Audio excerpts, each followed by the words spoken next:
రాజకీయాల్లో ఎప్పుడు ఏం జరుగుతుందో పసిగట్టడం కష్టం. అనుకోకుండా కొన్ని అంశాలు జరుగుతుంటాయి.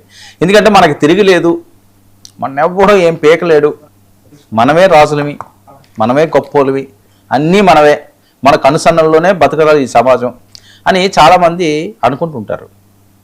కానీ కాలక్రమేణా కొన్ని దెబ్బలు తగులుతున్నప్పుడు చాలా ఇబ్బందులు పడిపోతుంటారు. ఇప్పుడు ఎందుకు ఈ ప్రస్తావన నేను తీసుకొస్తున్నానంటే, గుడివాడ పేరెత్తితే గుడివాడ చాలా పెద్ద చారిత్రాత్మక చరిత్ర ఉందండి.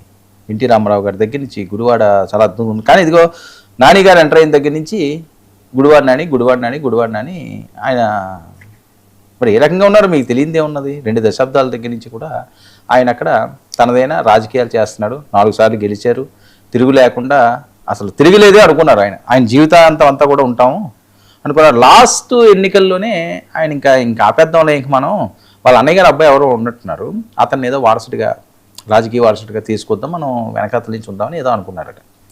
సరే, ఇంకా 5వ సారి ముచ్చటగా గెలిచిన తర్వాత అప్పుడు చూసుకోవచ్చు, జగన్మోహన్ రెడ్డి గారికి మరి ఈ టైంలో నేను వదిలేస్తే ఏమైపోతారు ఆయన అనుకున్నారో ఏంటో. ఎందుకంటే అప్పుడే మంత్రి కదా, పౌర సరఫరాల శాఖ మంత్రి, మంచి స్పీడ్లో ఉన్నారు. చంద్రబాబు నాయుడు గారిని, లోకేష్ గారిని, పవన్ కళ్యాణ్ గారిని అసలు మాట్లాడడానికి ఎవరు ఉంటారు? చాలా తక్కువ మంది ఉండాలి కదా. ఈయన చాలా ఎక్కువగా మాట్లాడుతుంటారు కాబట్టి వాళ్ళ గురించి ఈ టైంలో మనం వాయిస్ లేకపోతే ఇబ్బంది పడిపోతాం పార్టీ అని అనుకున్నారేమో. సరే, నుంచున్నారు, ఊహించిన విధంగా చాలా దారుణంగా ఓడిపోయారు. ఓడిపోయిన తర్వాత మరి ఆయనకి ఏంటో కాలం కలిసి రాలేదో ఏంటో, ఆరోగ్యపరంగా కూడా అక్కడ ఫెయిల్ అయ్యారు, ఇక్కడ హార్ట్ ఇబ్బంది అయింది. తర్వాత ఏవో సర్జరీలు చేయించుకున్నారు, ఎక్కడెక్కడికి వెళ్ళారు, వచ్చారు, ఇప్పుడు బాగున్నారు, ఇప్పుడు ఆరోగ్యంగా ఉన్నారు. మళ్ళీ పాత నానిని చూసినట్టుగానే ఉన్నది విజువల్లో పాత నాని ఉన్న. సరే, మరి ఆయన సైడు ఏముంది, ఎవరికైనా ఆరోగ్యం బాగాలేనప్పుడు కొన్ని ఇబ్బందులు పడుతుంటారు కాబట్టి ఆయన కూడా చాలా ఇబ్బందులు పడ్డారు. చాలా దూరం వెళ్ళి వచ్చారు అని చెప్పి కూడా అప్పట్లో టాకు, చాలా డేంజర్లో ఉన్నాడు కొడాలని ఇబ్బంది పడుతున్నాడు. అయితే ఇప్పుడు ఇంకా నాకు ఈ రాజకీయాలు వద్దు అని ఆయన అనుకుంటున్నారట. నేను ముందుగా చెప్పినట్లుగా వాళ్ళ అన్నయ్య గారి అబ్బాయిని రంగంలోకి దించుతున్నారట. మరి ఈయన ఏం చేస్తారు? గుడివాడ కాకుండా ఇంకో దగ్గర నుంచి పోటీ చేస్తారా అంటే ఎక్కడ చేయరట. ఎందుకు చేయరు అంటే 4 సార్లు 2 దశాబ్దాలుగా నేను ఎమ్మెల్యేగా ఉండి, మంత్రిగా ఉండి, గుడివాడ ప్రాంతాన్ని రాష్ట్రంలో ఏ నియోజకవర్గం లేనంతగా అభివృద్ధి చేశానని ఆయన అనుకుంటున్నారట. మరి ఇంత అద్భుతంగా నేను అభివృద్ధి చేశాను, అయినా సరే ఇక్కడ ప్రజలు నాకు ఓటేయకుండా వేరే వాళ్ళని గెలిపిస్తారా?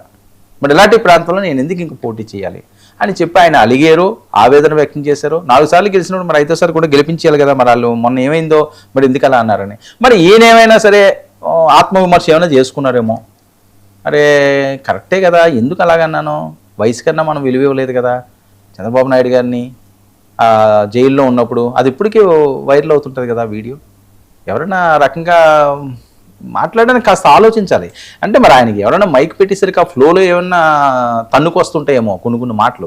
సరే, మంచి మాటలు అయితే పర్లేదు, కానీ ఇవి దారుణమైన మాటలు కదా.